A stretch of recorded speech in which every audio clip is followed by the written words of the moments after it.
Hello everybody, and this is R.C. Harley, and welcome to my channel on modeling in 1/285th scale / 1/2400 scale. This morning I am going to do a video series on building an MH-53 Delta.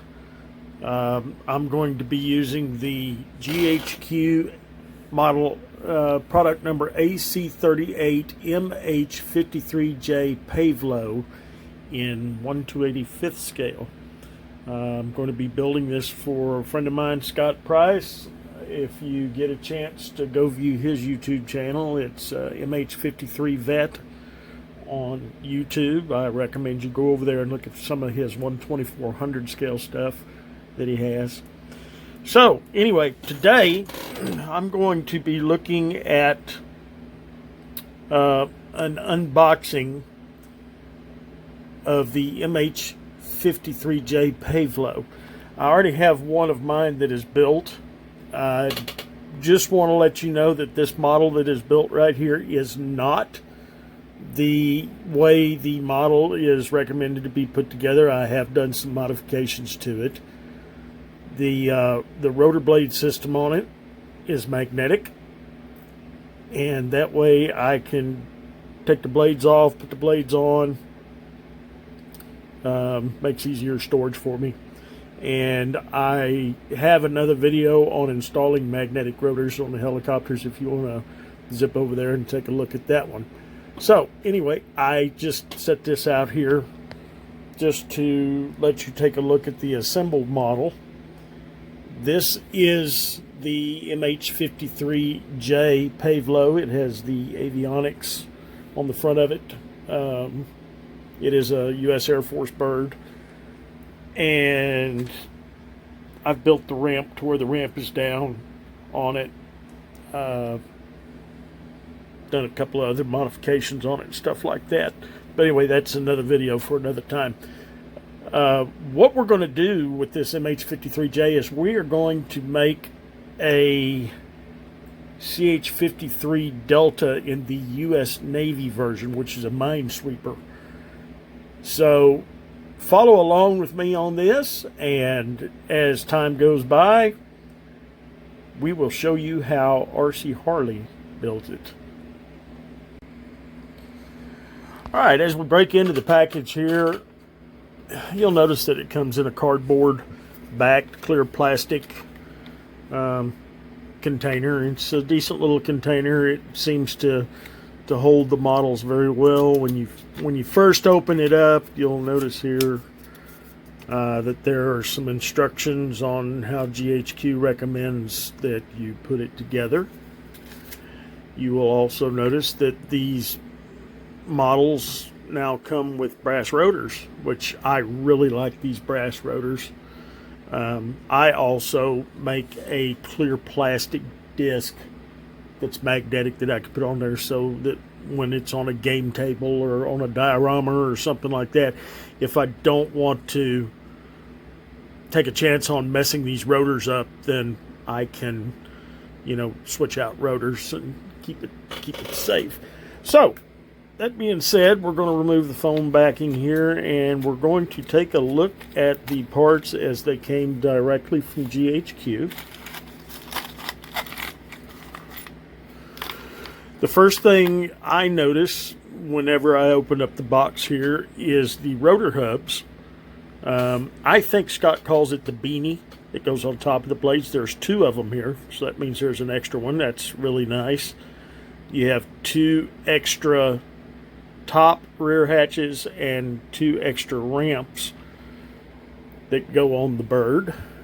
I guess that's in case you damage something or something like that. You have the landing gear,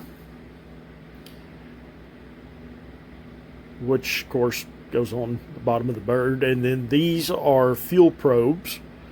It comes with two fuel probes.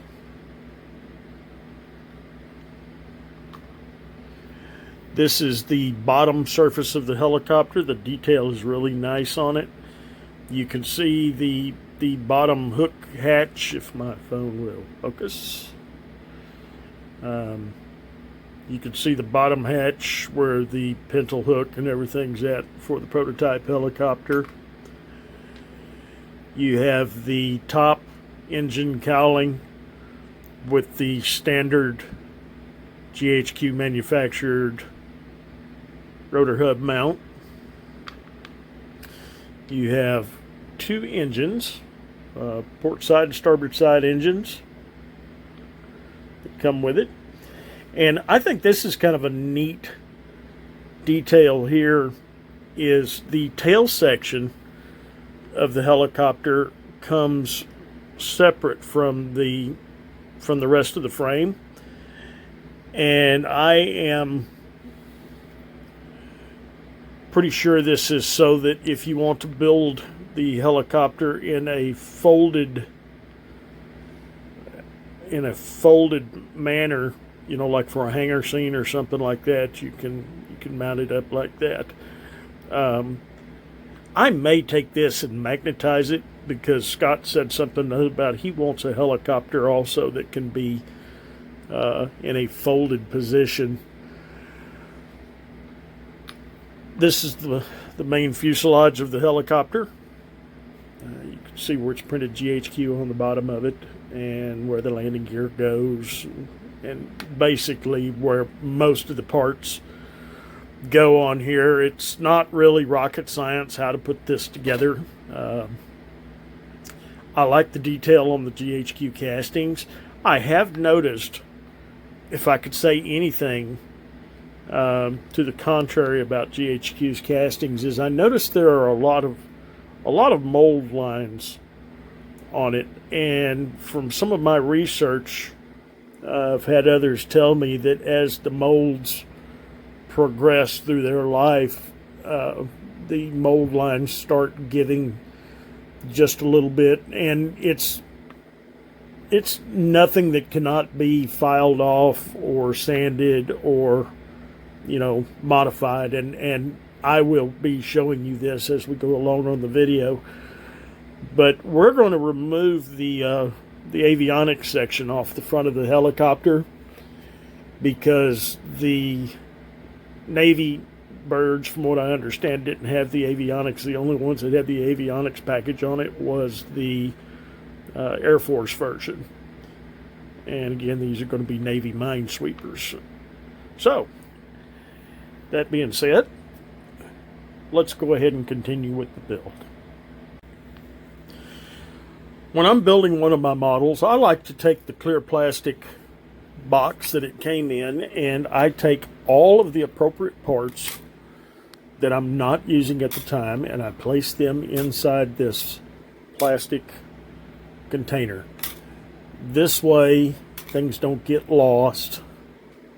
If you ever do lose a part on one of these models, or if the model arrives with a missing part, which I have had happen in the past on some of my 1/2400 scale ships, GHQ will replace your parts, but they will replace your parts at a premium price.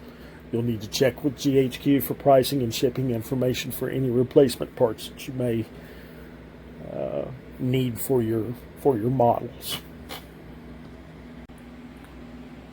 Some of the tools that I'll be using to modify the frame and the various parts on the helicopter. Got a couple of X-Acto knives. I like to use a couple of different blades, so I got a couple of different handles for it. Some modeling files.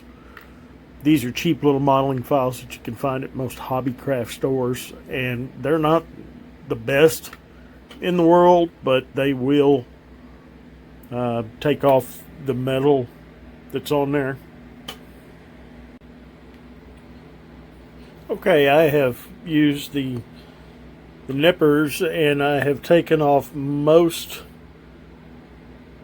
of the front avionics package that's on the helicopter. I don't want to get too close because I don't want to damage the curvature of the chin here on the helicopter.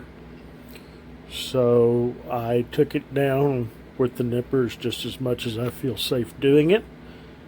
And now I will take an emery board and my files, and I will start filing the nose. Alright, the nose has been pretty well ground down to where I want it to be. I'll smooth it up with a little bit of sandpaper. When I go to put my parts on, I notice sometimes there's a lot of flash up underneath the parts where they go. So I like to take some sandpaper or an emery board and kind of smooth it up to where when it fits on there, it'll fit on there nice and smooth. And then I'll apply some thin viscosity super glue using a dental brush, and I'll just dip it and then touch some in there to make it hold.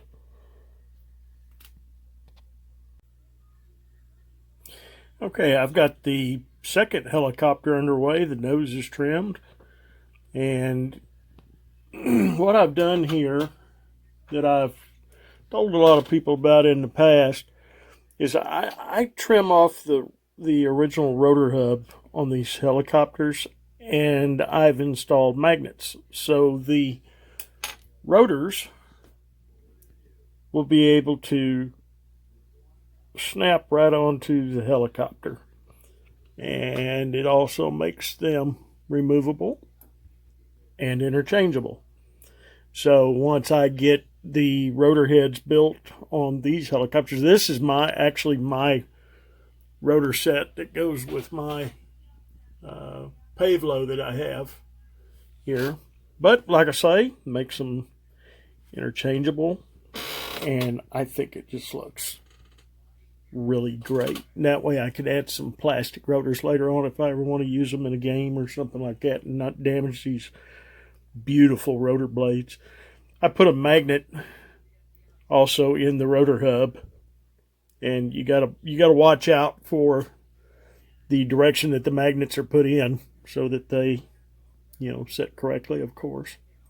What I'll do a lot of times is when I'm installing my magnets, I will, if I can get my fat fingers around it, I will paint the top of the magnet stick black, and that way when I go to insert the magnets into the helicopters or whatever, the magnet always faces the correct way so that all of the rotor heads will be interchangeable and stuff.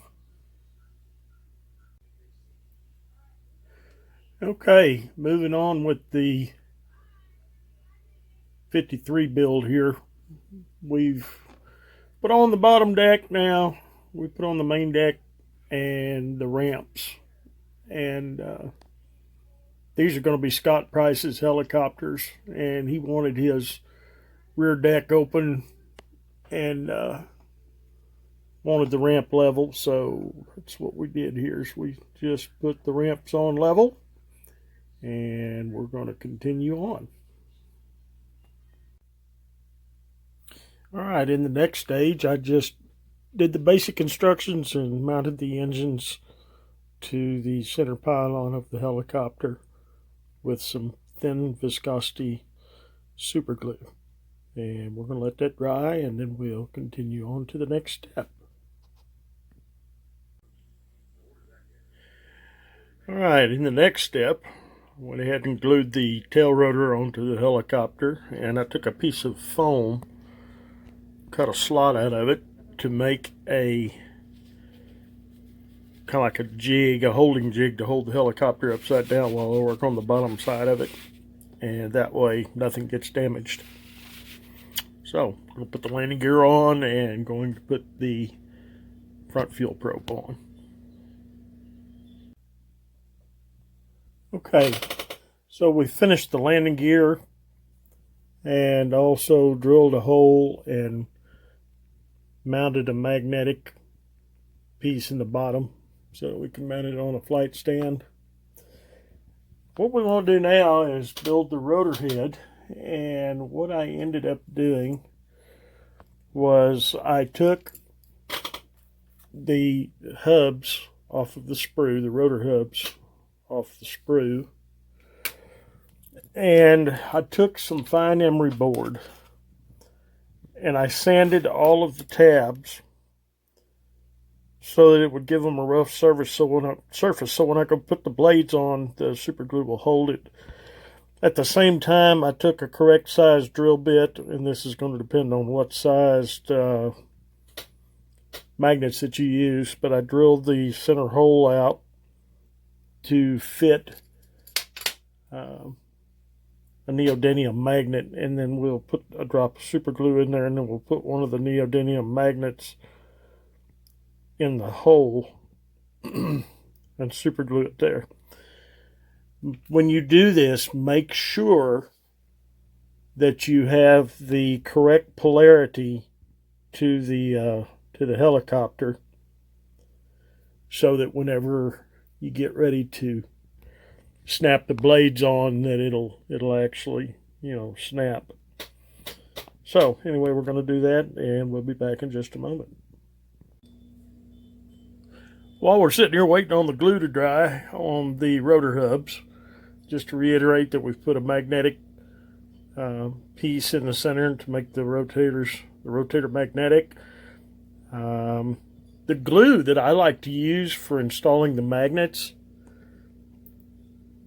is an extra strength, medium viscosity cyanoacrylate super glue, but it's carbon and rubber toughened.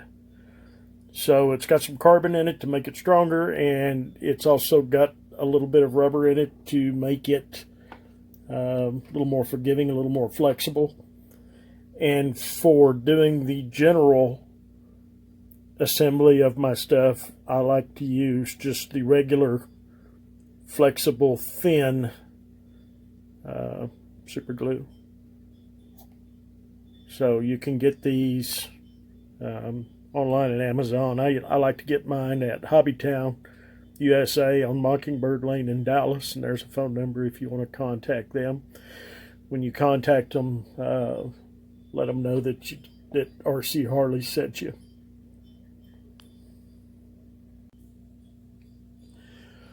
All right, we've got the magnetics put on the rotors.